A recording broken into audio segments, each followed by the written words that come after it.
Okay, guys. So I have something to tell you.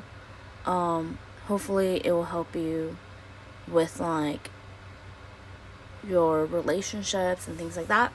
Okay.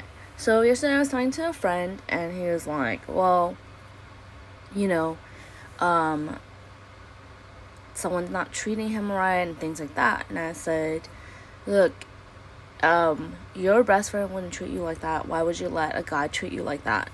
That is an obvious sign that he's not the one for you. And as much as you can make excuses for that person, it's just not okay. So if they're not treating you right and they're not cherishing you as a human being, then no, you need to end it. And if you've already addressed, like, I don't like the way you're treating me, I don't feel respected by you and things like that, then, and he's not changing, then break it off, because you don't have time for that. So that's my advice for you is, I remember one time, it was about 6 years ago, and I was dating this guy for like 2.5 years, and at the end, I went to a conference in Orlando, and I was telling some stranger about my situation, and he pulled out that verse in Corinthians, and he talks about love is kind, love is patient, love is, was it long suffering and all that. He goes, is he loving? Is he kind? Is he patient with you? And I was like, no. And he's like, well, roll over the dead body. He goes, if you're used to like a single parent, your single mother, letting others treat her wrong, and she's putting everyone else first but not herself, then you're used to that, you're used to seeing that.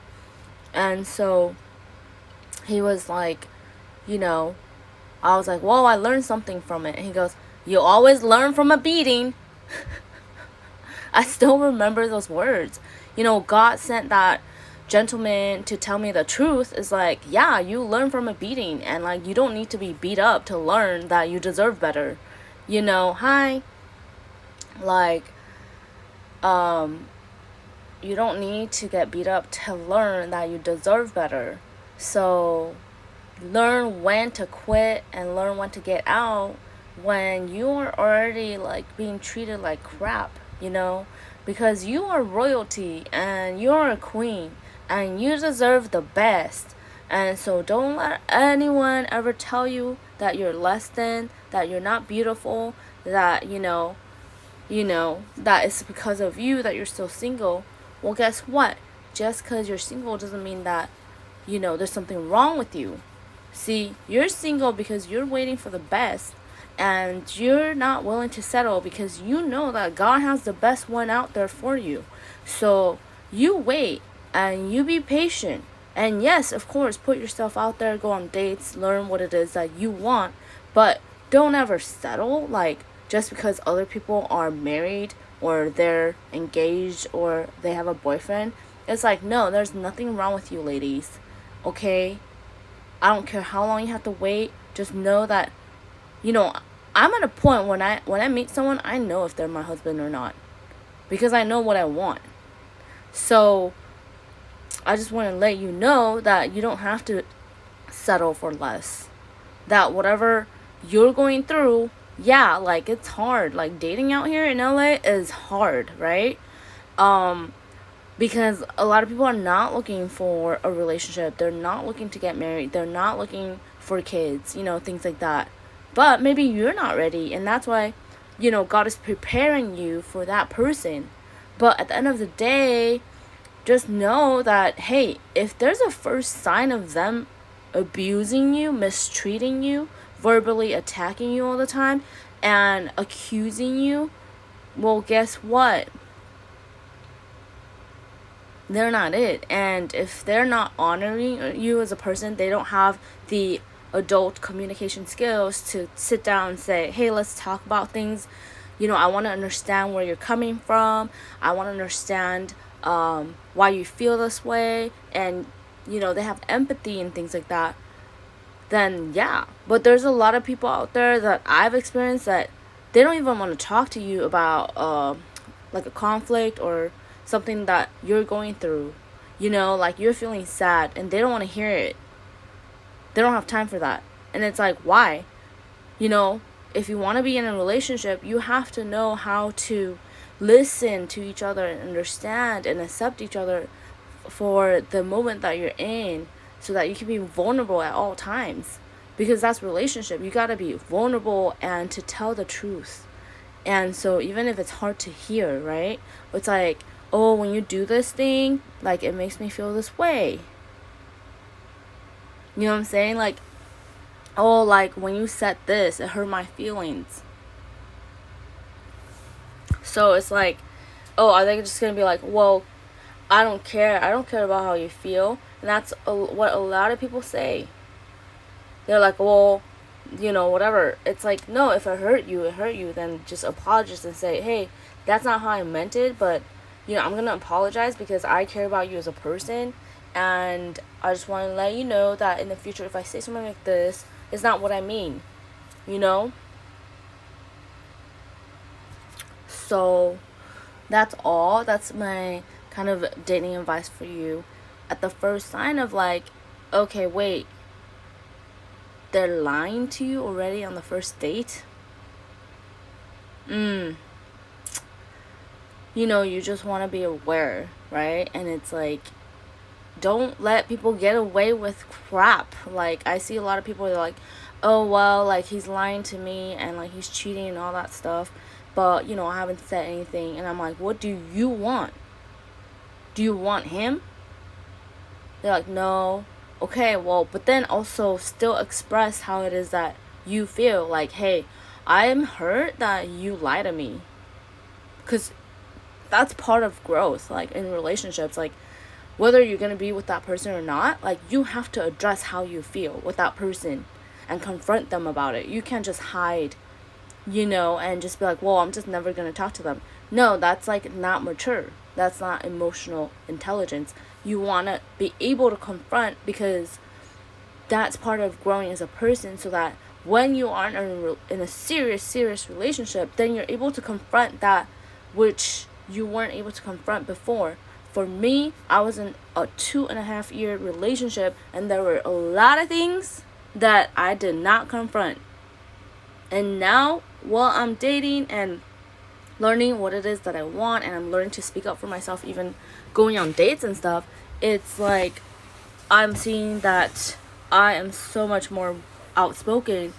It's like, oh, this is bothering me, or there's something off. Like, I'm like discerning and I'm vocal about it, versus in that 2.5 relationship where I didn't really speak up for myself, and I lost myself, and I lost who I was. I lost even my sense of style to appease how he wanted me to dress. Like, it's the littlest things that, like, you think, oh, it doesn't really matter, I can compromise because I like this person, I'm gonna stay with this person and compromise these little things. But it builds up. And one of the things I learned is, when I was like 23 or whatever, I didn't really think it through before I got into the relationship. So that's something I really, really think about. Before I get into a serious committed relationship with someone, I want to know, like, they're really it. Like, they're committed and they are really my husband. Because here's the thing, is like, a lot of times people fall into relationships because of infatuation, or because they're attracted to each other physically. And so it's more of like hormones and endorphins, and like, oh, let me change the setting. Oh, I don't like that one. And like, it's like, oh, you slept together or something, and there's not really like,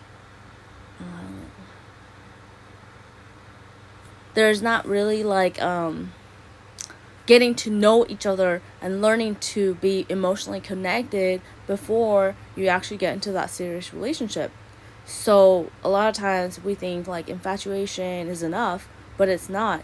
And so we rush into a relationship because we just feel comforted by them, when in fact that person was actually just a stepping stone into you healing from your mommy and daddy issues, healing from your past wounds and relationships, healing from trauma. So that person was meant to like kind of reflect as a mirror, you know, whatever their issues are, you have those issues and you heal from it, right? You talk about it. You talk about it, right? As you talk about it, then you're like I don't know if you ever experienced this. You go on a date with someone, you're really attracted to that person, but then you talk about your wounds, and after you talk about your wounds, like it's like you're romanticizing everything, right? And all of a sudden you're like, oh wait, I don't see him like that anymore. Why does that happen? It happens because you've already talked through what you're attracted to, which is really trauma bonding. So you bonded over your trauma, and you're like, oh, I feel sorry for you because I went through that too, right? But essentially that was trauma bonding. And so when you recognize like, oh wait, but I'm not in that place anymore, I'm not a girl with daddy issues, I'm not a girl with like insecurities like that, but guess what, maybe that person that you went on a date with, they're still very stuck on their identity as wounded or whatever. And whereas like I'm a child of God, and that's my identity. My identity is not, oh, I'm wounded, I'm damaged, or oh, I'm a person with these issues. It's like, no, like I'm healed by the blood of Jesus, right? And so what I see a lot of times is like I will meet guys who are kind of like they have similar wounds, but at the same time they stay in that wound. They're like, oh well, I'm the victim, and my parents did this and my mom did this and I'm the victim, and like they're just angry at the world. And I'm like, dude, I get where you're coming from, and I get that your ex did that, and I get that girls have done this to you, but I'm not that person. So don't project your anger onto me, because I'm not your ex. And so many times we project how we feel about a person because of our past experience. And it's like, no, like I'm not your ex, I'm not your mom, I'm not your dad, And so what is dating really in this world is like you are actually healing from those wounds. And I mean dating as in going on dates, not like a serious relationship. It's actually God will bring people that reflect your wounds so that you can heal from them, and show you like, hey, you don't have to play the victim. You don't have to be angry. Hey, let's talk about what you've been through, and let's forgive and let go and release ultimately, so that you can be free and clear of all those baggage, and not walk into meeting your husband with all of those baggages that you need to release before. So a lot of people, what they do is they commit to a relationship before they've even completed their healing journey. And so they get stuck in that relationship that's toxic, because it started out from trauma bonding. So you bonded over trauma, but that person doesn't want to move on. That person wants to play the victim, and you want to keep growing. So what happens is then that's when you're like, oh, I need to break up. And that's why I believe, like, a lot of people are like, oh, I don't understand why you're waiting till marriage to have sex. That's why, because when you have sex, you're bonding your soul to that person. And then you feel a lot more attached to that person than you really are. So when you have that bond physically, like, it's harder to leave, because you may have this like strong attraction to that person, not only physically, but because of how they reflect that they're just like your dad, or they're just like your mom. And you're like, oh, this is so familiar. But it's familiar because it's messed up. Like maybe like your parents were like absent, or your parents were whatever. And so you're like attracted to what you're familiar with, what you know. Or they could be the same but different. Maybe they're like your dad, but they fulfill what your dad didn't give you, right? Like 50%.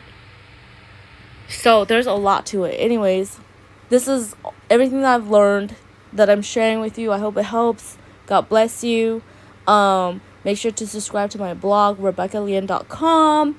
And I have a podcast on Spotify. It's called The Beck Show, BEX Show, on Spotify. And on YouTube, I have a channel there as well. God bless you. If you'd like to make a donation to this ministry, you could do that on my website. And I love you guys. Bye.